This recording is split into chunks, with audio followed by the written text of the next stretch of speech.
In this lesson, we're taking a look at the song Teenage Kicks by the Undertones. This is part of my power chord series, so you can find more songs similar to this one via the link in the description.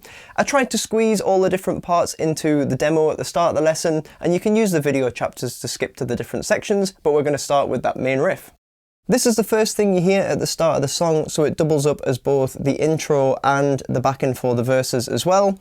Essentially, it's made up predominantly of 2 bars of a D power chord rooted on the 5th fret of the A string, and 2 bars of a B power chord rooted on the 2nd fret of the A string, but we always have a C sharp rooted on the 4th fret as a passing chord between each one. So we're starting up on the 5th fret on the D, hang out on that D for a little bit, then pass through the C sharp to get down to the B, hang out on the B for a little bit, and then pass through the C sharp on the way back up to the D again.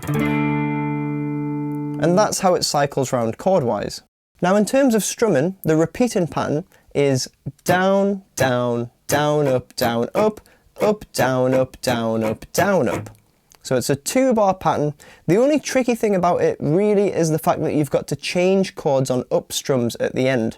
So when we're talking about the final 2 up strums of the pattern, the penultimate up strum is going to be the C sharp, and then the final up strum is going to be the B. So if I put it into that part of the pattern, we're starting on the D, and we're going down, down, down, up, down, up, up, down, up, down, up, down, up.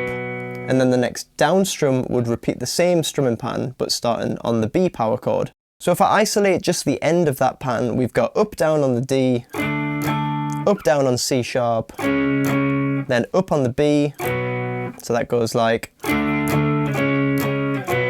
That's the tricky bit, which is worth practicing, but once you've got that down, it's just the same pattern going in the opposite direction. So starting on the down strum on the B chord,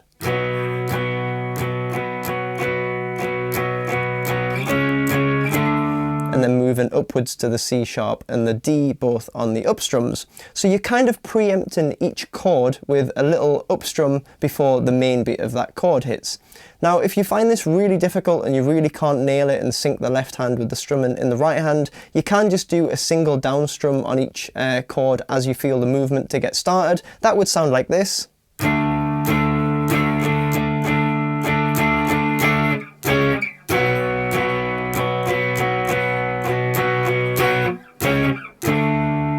Then once you get that down, it's just a case of adding in that one extra up strum to get it exactly authentic like the track.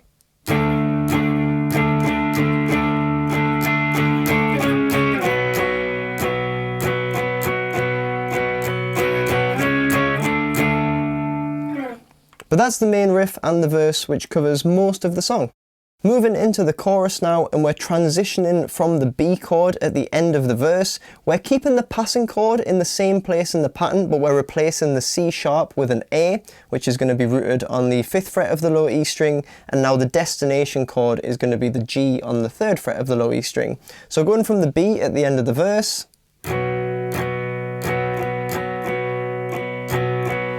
move to the A on the up strum, and then the G on the next up strum.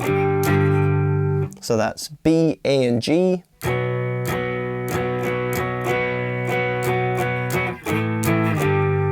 And then once we're into the G, after we've done that initial up strum, we're going to do all downstrummed 8th notes. So 1 and 2 and 3 and 4 and 1 and 2 and. But then at the end of the second bar, beat 3 is just going to be 1 solid down strum. Then we're going to move the chord up 1 fret to the G sharp, so rooted on the 4th fret. We're going to do another down strum on beat 4. That lines up with the word get in the lyrics, which is a good little sync point. And then for the teenage kick part of the lyrics, we're up to the 5th fret and we're going to do the down strums again for 2 bars. And then we're just jumping up a string back to the D chord for the start of the verse again. So the main part of the chorus is going to be this G up to the A with the little G sharp passing chord in the middle. And if I play that starting from the B power chord coming out of the first verse, that would go like this.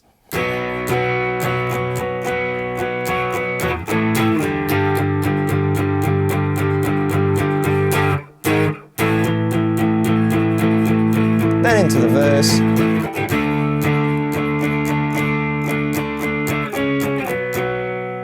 So hopefully you can hear how those chords synchronize with the lyrics as well. Now, if you're using this song purely as an exercise in practicing power chords, you can actually play through the whole song with just the parts we've looked at already. So you've got that main riff and verse part and chorus part. All the extra little instrumental and solo sections just sit on top of that same verse progression. So if you're using it to practice your power chords, you can just play that through the whole thing and then just fit the choruses in the right place in the structure. But if you are a little bit further along, there are some extra bits you can add in, starting with this instrumental which comes in after the second chorus. Now this uses bar chords, so it's a little bit more advanced. However, if you have learned a few bar chords, you can quite easily throw this part in. We're starting with a D power chord using an A shape rooted on the fifth fret of the A string. So I've got the third finger playing the bar on the D, G and B strings now, and the strumming pattern is very similar. The only little change we're throwing in is the little finger popping down on the B string, 1 fret higher than the third finger, so the 8th fret, and that's just adding a little sus4 variation. That comes in on beat 2 of the second bar. So 1, 2, 3, 4, 1, 2, 3, 4. After that, we're skipping the C sharp and just jumping straight down to a full B minor chord, so adding the second finger rather than just the power chord.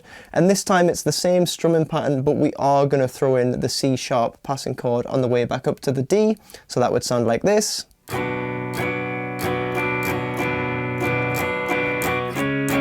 And then we're back to one more round with the D major bar chord and the sus4. B minor, and then we're into another verse. There's also a guitar solo that comes in just before the end of the song, and this is following that verse progression as backing, so it's got the D chord and the B chord in it, and we're basically using scales that follow those two chords. So over the D chord, we're using D minor pentatonic scale, and over the B chord, we're just taking the same lick but shifting it down to the B minor pentatonic scale. So taking a look at those parts, we're going to start with 2 notes on the 10th fret of the low E string, which is the note D. Then we're going to play an octave higher. Remember, an octave is 2 frets along and 2 strings up, so that's going to be up to the 12th fret of the D string, which is obviously also a D note. So far. And then we're going to shift the hand position so that the first finger can come in and bar the G and B strings both on the 10th fret. So we're playing this little double stop. Got to make sure that you pick both strings in the right hand as well. So far we've got... And following that, we're just ending with some unison bends, which have the first finger on the 10th fret of the B, and then second and third finger both pushing the 12th fret of the G. And I'm doing like a down, up, down, up, down, down. And on the down picks, I'm just releasing and then re-engaging the bend. So you just get a little bit of extra movement in there.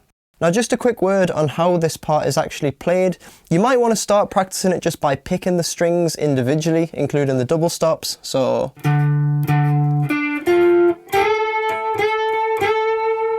But really you want to try and progress that to more of a strummy sound. Just sounds a bit messier and a bit more aggressive and has a little bit more character in it. It's quite tricky to do because you've got to make sure that you're muting all the excess strings that you don't want to hear ringing out. I spoke a little bit about how to do this in my lesson specifically on string muting, so it might be worth checking that one out if you're unfamiliar.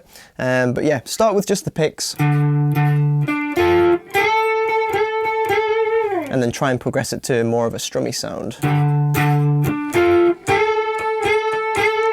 And then over the B chord, we're playing exactly the same part, but we're starting on the 7th fret, which is the note B on the low E string, just transitioning to the B minor pentatonic scale, but everything that follows is exactly the same. Then back up to D again, and then B.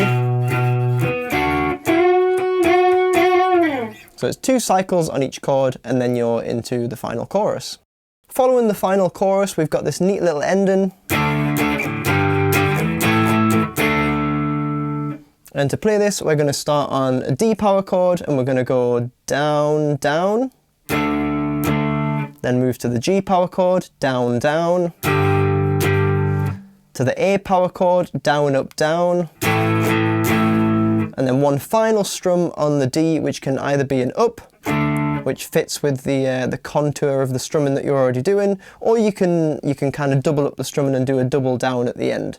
So from the A, the options are either down, up on the D, or down, up, down, down on the D. I think when I do it without thinking about it, I normally go for the double down because it just feels a little bit more well-defined, doing that final down strum on the last strum of the song. Just feels a little bit stronger. And the other thing you might want to throw in are these little scratchy notes in between each chord change, where I'm just doing a little down up on the muted strings. So without it, and with it, again, just gives it an extra little bit of character and sort of smoothens the changes a bit. But that's the end of the song, and that gives you all the parts to Teenage Kicks. I hope you've enjoyed taking a look at this tune. It's a pretty good one to jam along with the whole way through if you're just getting used to your power chords, but there are also some technical elements you can add in if you're a little bit further down the road with your guitar playing. Be sure to subscribe for more lessons, and I'd really appreciate you giving the video a like if you found it helpful. Remember, you can access more similar songs in the power chord playlist via the link in the description, so hopefully I'll see you for another song lesson soon.